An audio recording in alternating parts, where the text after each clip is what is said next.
si se me ocurriera un guión para presentar al personaje de hoy, diría uno de los hombres más cercanos al presidente Mauricio Macri. Y quiero vender ese guión a Hollywood, a ver cómo nos va. Me refiero a Alejandro Rosichner. Muchísimas gracias, Alejandro, por estar aquí. Bueno, filósofo y asesor presidencial. Sí, pero no mintamos, no soy de las personas más cercanas. Bueno, estás bastante... Sí, pero... ¿Lo ves diariamente? Calma. ¿Lo ves diariamente? No lo veo. ¿Con qué frecuencia te encontrás con él? Depende de los momentos. Pero no, dejemos. No era eso, pero bueno, como sí. hiciste la aclaración. Alejandro, me interesa tocar varios temas. El primero, hay una idea tuya muy interesante y que dispara mucha inquietud, que es el pasado no necesariamente sirve para pensar el presente y el futuro de una nación. Y que anclarse en el pasado, para intentar encontrar ese sentido, es un modo progresista de construir sentido.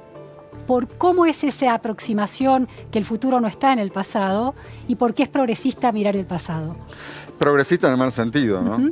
¿Cuál es el mal sentido? No, yo creo que lo que primero habría que observar, por supuesto la historia es interesantísima, a muchos nos gustan leer, digamos, historia y conocer qué ha pasado en otros momentos. Pero me parece que estamos creídos de que la orientación respecto del presente y por lo tanto del futuro se obtiene en el conocimiento de la historia. Y eso es lo que me parece una barbaridad, digamos. Me parece que es interpretado rápidamente, es alguien que mira para atrás, mira hechos muertos, mira gente muerta, mira ideas viejas y vive como en ese ambiente conservador. Si hay algo conservador es eso, ¿no? Y de alguna manera dirigiendo entonces su energía y su atención hacia donde no corresponde. Si tiene problemas que atender ahora y quiere algo, producir determinado efecto en la realidad social o personal, tendría que tener, digamos, la atención puesta en otro lado. Y básicamente no es una cuestión de pensamiento y atención, sino más bien de deseo, de querer. Es algo que te brota.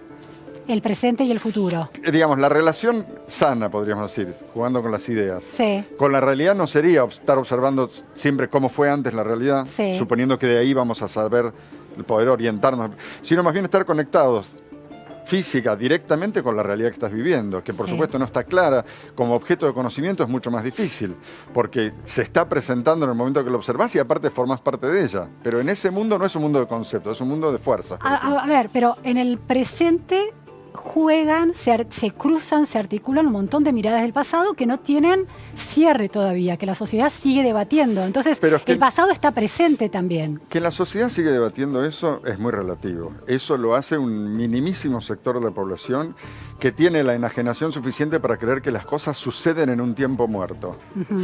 Después, la cosa no tiene que ver con debates. La realidad no se produce a partir de debates, se produce a partir de fuerzas mucho más concretas, que son necesidades, urgencias, deseos, y llevar adelante la realidad tiene como un recurso mínimo la observación del pasado.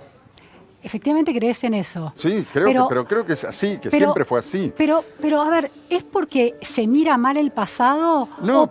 ¿Y hay una manera interesante de aprender de ese pasado? Te encontrás con un señor, salís a tomar un café. ¿Le vas a hablar de tus relaciones anteriores para que te conozca? O más bien, si te gusta, vas a tratar de darle un besito. De mirar hacia Bueno, adelante. ¿viste? O sea, se construye la realidad a partir del deseo y de la participación en lo real e inmediato, no en la observación minuciosa y la revisión eterna de lo que sucedió antes. Bueno, pero para eso tenés que tener superado el pasado. Es absurdo. La superación del pasado es la relación directa con el presente. Esa es la superación del pasado. No es haber hecho las paces. ¿Con qué vas a hacer las paces? Si la vida no tiene paces, digamos. La relación con sus mayores, con su pasado, con su historia, siempre es conflictiva. Hay cosas buenas, hay cosas malas, hay todo tipo de cosas y siempre está también en transformación. Quiero decir, no es tan importante cerrar el tema, me parece. Así que no se puede. Porque sobre todo no son procesos de conciencia, la realidad no se mueve por lo que pensamos. El pensamiento es un recurso para lograr ciertas cosas, si querés, digamos. Es un divertimento o es un placer. Bien. Pero de ninguna manera es el lugar donde suceden las cosas no suceden en los debates. Eso es una creencia falsa y por supuesto... De los debates sobre el pasado. De los debates. Bueno, pero digo, para consensuar en una sociedad, en un parlamento, en la vida política, hay que hablar y conversar. Pero no lo pongas en términos de debates. Sí. Hay que hablar, por supuesto, hay que hablar y conversar, pero yo ¿De qué se habla? Claro, para yo lo que pensar el creo futuro? que estoy diciendo es que lo básico en esas circunstancias es lo que cada sector en ese debate o en esa conversación desea, está intentando producir, de qué realización forma parte, digamos, qué fuerza encarna. ¿Cómo se lleva adelante esa conversación política cuando estás liderando una gestión, una visión de la Argentina que querés construir? Cuando, por ejemplo, a ver, ¿eso se lleva adelante a través de la rosca en el sentido monzoniano de la palabra? Yo creo que pasa un poco de todo. Digamos. La rosca vendría a ser el aspecto del poder más crudo. No sé, porque Monzó le da una idea de acercamiento con el otro y de escucha al otro que piensa diferente. En ese caso no sería la parte rosquera, me parece que esa sería la parte como del consenso. Es decir, que hay como una necesidad de producir ideas racionales y explícitas para lograr el consenso. Por más que, como yo te dije antes, creo que está mucho más impulsado por fuerzas directas. ¿Cómo se logra ese consenso? Me parece que ese consenso presupone un deseo del país de ser un país distinto. O sea, presupone que muchos actores que forman parte de la escena del acuerdo, por decirlo así, tienen esa aspiración, tienen ese deseo o ese proyecto de contribuir a una realidad más evolucionada, que no le pasa a todo el mundo. Digamos, están los que más bien cuidan el pasado y pretenden que dure el mayor tiempo posible. Que es una mirada, que vuelva también. Que vuelva, sí, o que no se mueva nada. Pero digo, en la escena política actual, los actores políticos representan ideas muy distintas. Yo pienso a Cambiemos y al macrismo como una fuerza política que intenta refundar una Argentina que, como vos decís, mira hacia adelante y decide no conversar tanto sobre el pasado, no meterse con el lío del pasado. Contrario a una figura como la de Cristina Kirchner, que hace una mitificación de un cierto pasado y la pone como horizonte del futuro. Entonces, ¿cómo se consensúa entre esas miradas tan distintas del pasado y del futuro? Me parece que gana la realidad, tiene que ganar la realidad. Es decir, las urgencias, las necesidades, los proyectos son los que finalmente terminan por conducir esa discusión, porque es lo único que hay, es lo único que existe, digamos. Es una población gigantesca que necesita vivir de determinada manera y quiere ir pariendo esa realidad. Para que gane la realidad, quien tiene el poder de gestión del Estado, en este caso el macrismo, tiene que dejar de pensar en la conversación y el consenso y pensar en el deseo y la concreción de ese deseo. No, yo creo que en este equipo político hay mucha pasión por lo ejecutivo. Sí. Digamos, es un grupo que hace política para poder transformar la realidad. Me parece que hay otros grupos que hacen política como un fin en sí mismo, por decirlo así. Para conservar el poder, recuperarlo, sí, beneficiarse con eso. Claro, podría ser. Todas esas cosas son las que se dan, ¿no? Pero digo, en Ciudad de Buenos Aires... podríamos hablar de un movimiento simbólico delictivo, en cierto sentido, que se vale de símbolos y presenta la realidad siempre en términos simbólicos, por supuesto anclados en el pasado y en el respeto y en el autoritarismo de los líderes, que es todo el mismo, digamos, conjunto de cosas. Y el otro, digamos, factor que hay que, me parece entender, forma parte de ese conjunto, es el delito, es decir, el robo.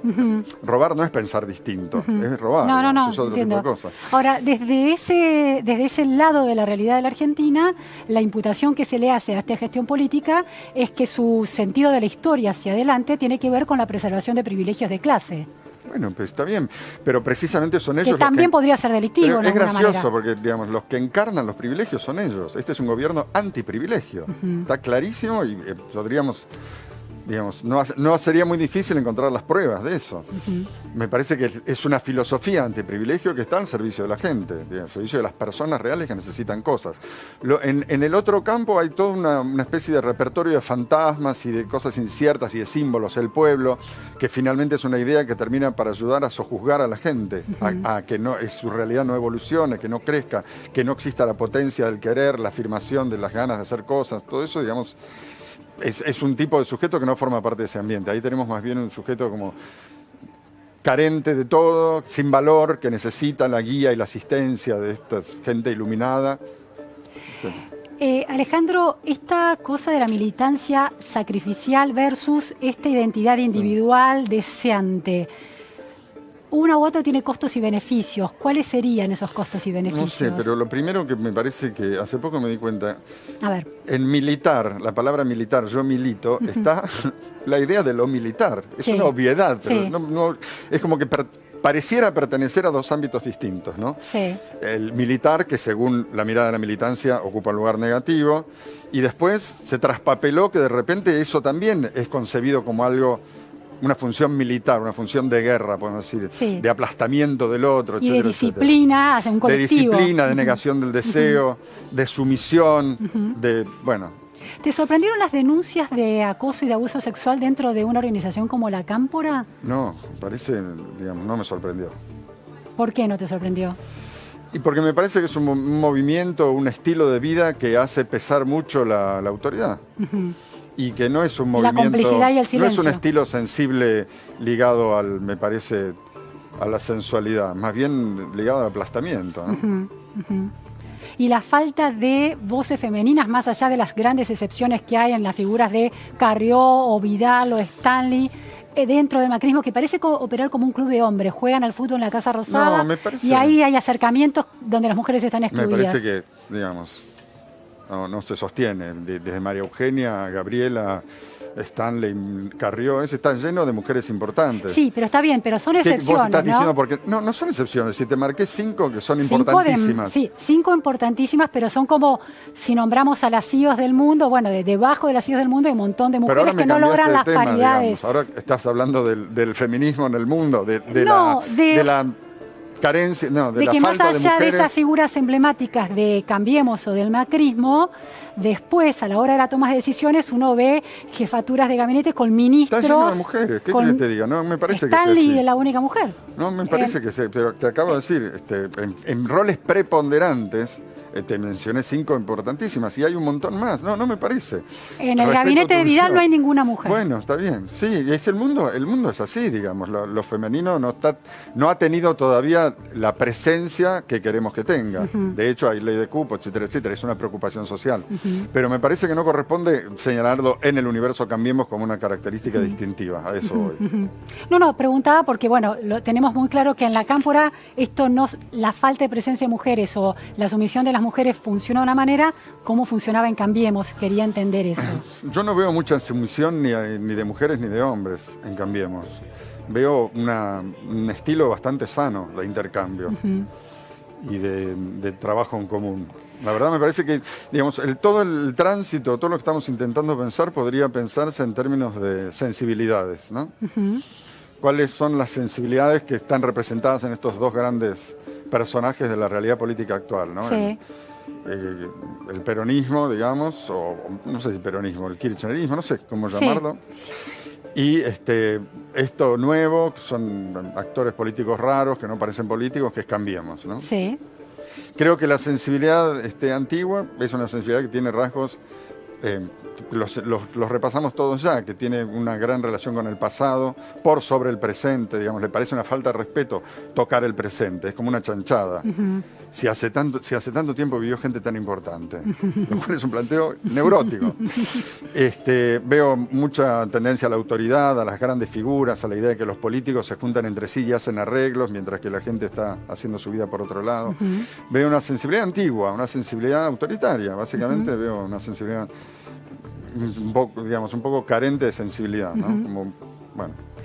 Alejandro, sí, el presidente Macri habilitó un debate interesantísimo, importantísimo en la Argentina, que fue la legalización del aborto, pero al mismo tiempo se decidió no dar su opinión personal, incentivar ninguna de los dos polos, aprobarlo o desaprobar la legalización. Eso es esa especie de libre disponibilidad del discurso, de la libre competencia del discurso político que Macri acentúa con la falta de intervención con cadenas nacionales, por ejemplo, ¿es también una falta de decisión política en la visión que tiene sobre Argentina? ¿Puede ser interpretado por eso? Sí, puede ser interpretado así, porque la interpretación es libre, pero me ¿Vos parece no lo ves que no. así? No, para nada. ¿Y cómo lo ves? Me parece, el tema del aborto dividió la sociedad con otros cortes que no son los cortes políticos. Lo mismo pasó en el otro sector, ¿no? Sí. El kirchnerismo, peronismo, Sí. parece que hubo distintas posiciones. Sí. Lo cual es interesante, ¿no? Muy, sí. Por otra parte, me parece que lo fundamental que hizo Mauricio fue impulsar el debate, o sea, dejar que la sociedad decida con libertad y viva la experiencia elaborativa de conversar sobre el tema y decir todo lo que quiere decir sobre el tema, me parece realmente importante. Y después también actuó como un ciudadano normal, que es decir, yo quiero esto, pero, digamos, lo que salga lo voy a... Pero fue tan claro para decir yo quiero esto, Me parece que sí. Sí, la gente le pedía más definición, más pero contundente. No, es que él...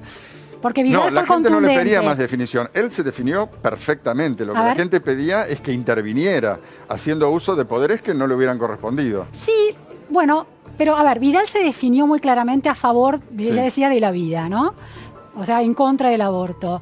Macri nunca tuvo una declaración tan contundente como esa. Pero todos sabemos que Mauricio no quería el aborto, digamos que ¿Qué? hubiera votado, de haber tenido que votar, Sí. hubiera votado en contra del aborto. En contra del aborto. Eso me parece que digamos, Había a favor de versiones, la vida, a favor de la vida, como vers- dicen muchos que... Claro, había versiones que decían que él estaba, que aceptaba, o sea, que estaba ok con la legalización del aborto. Pero claro, porque Solo si volvamos al salía, punto, pero no la iba a apoyar. Si se aprobaba, Sí. si digamos, el sistema de representación de los habitantes de la Argentina aprobaban que eso era una ley que se decidía en un debate libre, es la ley que había que apoyar, Bien. por más que él no la quisiera. Y él Bien. estaba, por supuesto, alineado con esa idea. Entiendo. Por eso me parece que es, digamos, que no hay posibilidad de interpretarlo de otra manera. ¿Te preocupa un efecto colateral que se desprende del debate sobre el aborto, que grupos neopentecostales, grupos evangélicos que están muy presentes en ciertos sectores del conurbano bonaerense, en ciertos sectores de la población en Argentina,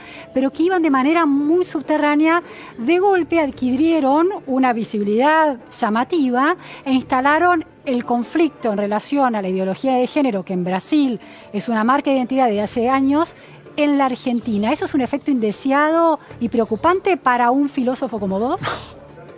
No, me lo banco bastante bien. No, quiero A decir, ver. hablando en serio, me parece que es parte del despelote actual y en el tema, digamos, en la batalla del género hay cosas muy valiosas. Básicamente, la idea de que la mujer no tiene por qué aceptar más malos tratos y violencias Sí. históricas y completamente indebidas, eso me parece fundamental. Y después hay como expresiones, a mi gusto, un poco locas en relación con el lenguaje y cierto fanatismo, pero me parece que forman parte de la dificultad del momento y de la dificultad de la elaboración de ese tema. Sí. Yo creo que después, digamos, lo que va a quedar va a ser una posición bastante sensata y un paso evolutivo del país, de la sociedad. El Estado argentino debería ser un Estado laico. Sí. ¿Y cómo se interpreta esa laicidad? ¿La convivencia en términos de igualdad de distintas Sí. religiones o la ausencia de religión en las políticas de Estado y en las instituciones del Estado? qué sé yo, no sé. Te pregunto. Hagamos un debate. Pensalo, vos que sabés pensar cosas. No, yo soy ateo, absolutamente ateo. ¿Estás a favor Sí. del aborto? Sí. No me parece que sea un derecho de la mujer. Me parece A que ver. es una desgracia. Bien. Pero tiene que ser legal. Ok. ¿Tiene que ser Digamos, legal? creo que no se puede pensar en términos de derecho. Porque realmente hay una vida en juego, digamos, que se elimina. ¿Considerás que un... No sé esto si es una llamarla vida? muerte, no sé, pero ahí hay algo que se eliminó. Sí, digamos, cualquiera que haya visto ecografías sería un necio si lo negara. Bueno, hay mucho debate sobre Bueno, si está es, bien, si es está vida bien. o no. ¿Qué es vida? Es Yo vida, pero es respeto- persona. No tengo idea. Respeto todas las posiciones. La mía es esa, digamos, Sí. y tiene que ser respetada. Yo preferiría que fuera legal, pero no me parece que sea algo para celebrar. Sí, sí, es legal, pero no es deseable. Claro. Y no es deseable en términos de libertades individuales, que aquella mujer que necesita y quiere abortar pueda hacerlo y aquella que no quiere tenga el derecho también de no hacerlo. Por supuesto. En términos de la libertad, ¿no hay un debate Por interesante ahí? supuesto, sí, es probable. Es probable. Alejandro, hablaste del poder en bruto, del poder brutal. ¿Qué es el poder brutal? ¿No es siempre brutal el poder? No, yo de todas maneras creo que si tenemos que refrescar un poco los conceptos, Sí. digamos, pensar es pensar de nuevo Sí. siempre, ¿no? La idea de poder es bastante desafiante para nosotros ahora, me parece que. ¿Por qué? Digamos, por un lado intentemos juntar como detalles. Por un lado tenemos en cierto sector la creencia de que existen grandes poderes. El poder económico, por ejemplo. El poder económico es una alucinación. No existe tal cosa, digamos. No hay una coincidencia de toda la economía, no sé ni siquiera cómo sería el corte para pensarlo, ¿no? Que tiene intereses en común. No, digamos, los poderes económicos son un despelote entre ellos y están en pugna y representan instancias muy diversas y son también personajes muy distintos entre sí. Pero ahí hay una concepción del poder, la idea de que los poderes... Tal vez hay mucho ciudadano paranoico que cree que estamos manipulados por los poderes. Sí. Lo cual me parece una concepción un poco... religiosa, casi, precaria, ¿no? sí, podríamos, si querés, podemos decir. Un poco precaria en el sentido que genera entidades que no hay. Por ese lado sería religioso. Claro. Ahora, el tema de los cuadernos de Centeno lo que deja en claro es que hay un poder empresarial que obtenía cosas, Sí, yo no sé si interviniendo en una corresponde llamarlo maquinaria. poder empresarial. Había muchas empresas Poderosas. metidas. Sí. Pero no, creo que hay una especie de hipocresía si nosotros pretendemos que los argentinos no sabemos que esas prácticas existieron durante décadas en la Argentina de manera bastante usual. Lo que pasa es que ahora aparece la prueba. Macri, al padre del presidente, tiene que ver con eso, que esta es una larga historia de prebendas entre el Estado y cierto empresariado que participa de la obra pública y que recién ahora se logran pruebas tan contundentes. No solo hay pruebas contundentes, sino que también está la atención madura para hacerse cargo de ese tema. Y yo creo que hay una constante que está en el tema de las mujeres, en el tema de la corrupción, de las empresas, de la corrupción estatal, que es... se va limitando el poder de la patota, por decirlo así, el poder agresivo de cierto estilo de poder que aplastaba y sojuzgaba y se imponía autoritariamente. De corporaciones, presente claro. tanto en la concepción de la mujer más habitual, si querés, hasta en el sindicalismo, sí, en las prácticas políticas, las barra bravas. Fíjate, tema del género, la ley de barra brava, la aparición de los cuadernos, es decir, en todos los planos se va dando lo mismo, sí, que me parece un movimiento súper positivo y sí, por eso me parece, digamos, que esa realidad que se mueve, tal vez sin que esté acompañada por nuestra capacidad de pensarla, porque es difícil de captar lo que está pasando ahora, es mucho más fácil aplicar conceptos en uso y sí, con tradición, ¿no? Sí, verse desde afuera es difícil. Y bueno, me parece que esa es una línea importante que tenemos que ver de algo que está pasando en la realidad, que hace que año a año la Argentina esté muy cambiada. Y tal vez no nos vamos dando cuenta de ese cambio, pero digamos, de a poco se va a terminar por imponer, ¿no? Está esta idea de Steven Pinker, de que los medios y los sesgos en la construcción de la información por parte de los medios de comunicación y las redes que buscan lo excepcional, la novedad, lo que se destaca, que siempre es lo negativo, va dando una idea de que el mundo empeora cuando en realidad las series históricas en términos de analfabetismo, prolongación de la vida, baja en la criminalidad, son positivas. ¿Coincidís con esa mirada o es ingenua? Esos son hechos, digamos, ahí no hay opinión posible. Hay un libro que se llama Progreso, también de un sueco, que es una especie de compendio breve de todos estos grandes logros de la humanidad que prueban que este es medido en su conjunto por variables objetivas, es el mejor momento del hombre en la historia de la Tierra. Pero de la Argentina, que siempre nos vemos como... Yo creo que también, porque digamos, las variables son de muy grandes rasgos, digamos, baja de la violencia. Voy a toser, perdón. Tose tranquila. Gracias. Baja la violencia, mejora la expectativa de vida, digamos, hay un montón de cosas que van construyendo. Después, la insatisfacción y la injusticia sigue existiendo, ¿no? Sí, por supuesto. Nuestros problemas con el déficit fiscal de hace 70 años no es una prueba de lo contrario, de lo excepcional que somos para ser los peores del mundo. No somos los peores del mundo. ¿No? ¿Quiénes están Creo que es una especie de narcisismo invertido de la Argentina, es decir, peor que yo no hay nadie. Claro. No, me parece que para mí siempre surge la misma constatación. Pensamos en Europa, que es nuestro continente admirado, la cuna y representación de la civilización. El siglo pasado hubo 100 millones de muertos en 2 guerras mundiales. Quiero decir, está bien, nosotros tenemos grandes dificultades. Tal vez hace un siglo parecía que íbamos a ser una potencia y finalmente nos desbarrancamos. Grandes dificultades, está mal. Pero países que han logrado mucho han producido una cantidad de muertes que no sé si los coloca por encima nuestro. Sí. Alejandro, ¿para qué sirve el poder? Y supongo que si uno está sano y quiere tener logros importantes para una sociedad, es el gran recurso. Lo que pasa es que tal vez otro de los problemas con la idea de poder es que resumimos en una sola palabra demasiadas cosas. Habría que descomponer un poco ahí y ver de qué se trata, porque tampoco el poder es algo que... Yo no sé si un gobierno tiene el poder, un presidente tiene el poder. Un presidente tiene una función bastante importante, puede imprimir, por supuesto, un carácter a una época, pero eso siempre y cuando también forme parte de la sociedad que produce esos sentidos. Un presidente no inventa nada. Puede ponerse a caballo de ciertas necesidades y por lo tanto por eso tener éxito, digamos, ¿no? Así que es difícil. El poder tal vez está... Yo pensaba, tal vez no lo detentan personas, sino procesos. Procesos como sería, digamos, todo el tema del género ahora, o el tema de las barras bravas, la limitación de la violencia. Otro gran tema que tendría que surgir y mezclarse con eso, que está metido en el maltrato, pero creo que requiere mayor claridad, es el maltrato a los chicos. A los chicos. ¿Cómo lo ves a eso? Y el padre golpeador, digamos, el marido violento que somete a la mujer también castiga a los chicos. Maltratos físicos y psicológicos. Y me parece que esa es una causa especialmente conmovedora, ¿no?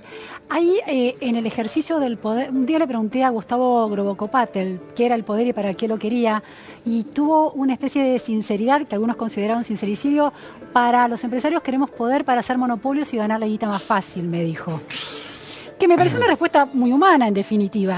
¿Un político qué dice? ¿Para qué quiere el poder cuando se mira frente al espejo y no lo están filmando? Pero yo no creo, ahí volvemos al tema del pensamiento, la conciencia. Yo no creo que un político tenga en claro esas cosas.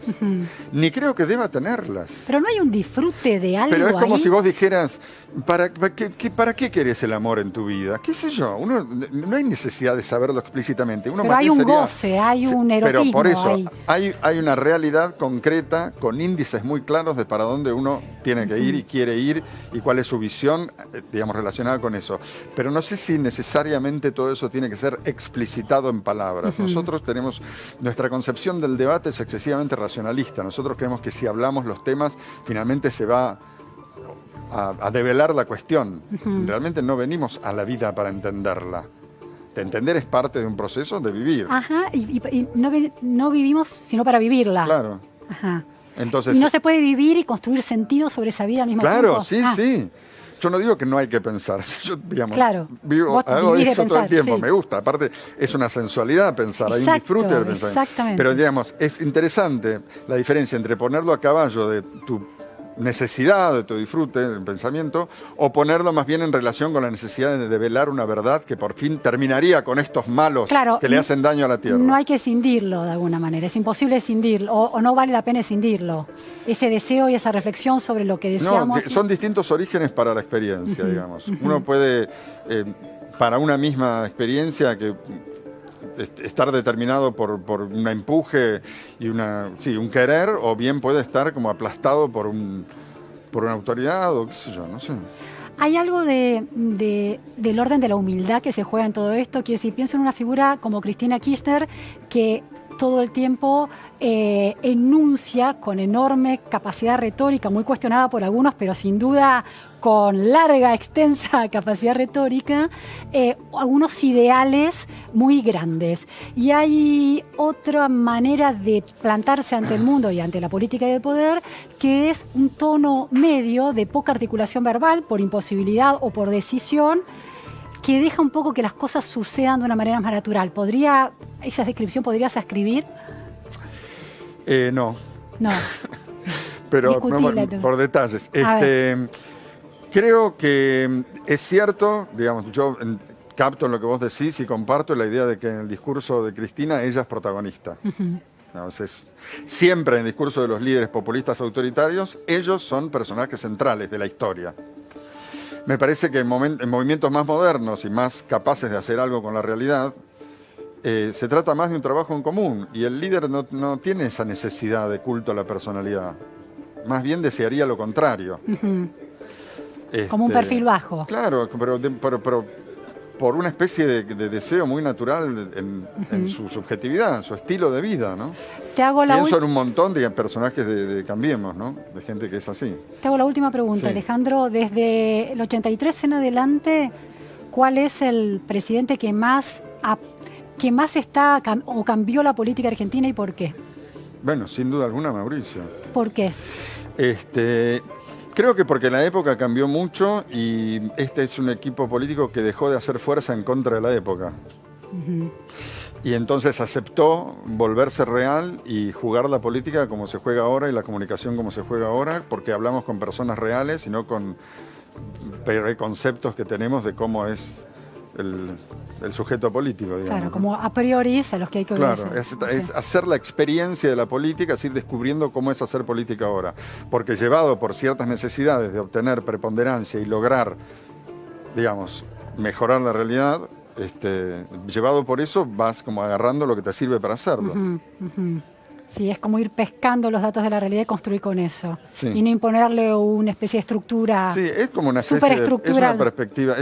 Esta que estamos explicitando es una clave que vale para cualquier experiencia, ¿no? Uno también, si volvemos a la realidad amorosa, uno podría tener un preconcepto de cómo tienen que ser las cosas. Y lo cierto es que las cosas pueden ser de maneras muy distintas y uno va cambiando en la vida y van cambiando esas formas de ser. Por lo tanto, estar atento a sus necesidades y a lo que está pasando es mejor que tener en claro en el nivel del debate dialéctico y explícito cómo debe ser o claro. O alguna vez acuñé una frase que a veces uso que es más percepción y menos creencia. Sí, claro. Es una buena síntesis. Sí. Muchísimas gracias, Alejandro. No, gracias a vos. Nos vamos ahora con Juan Pablo Zanotto.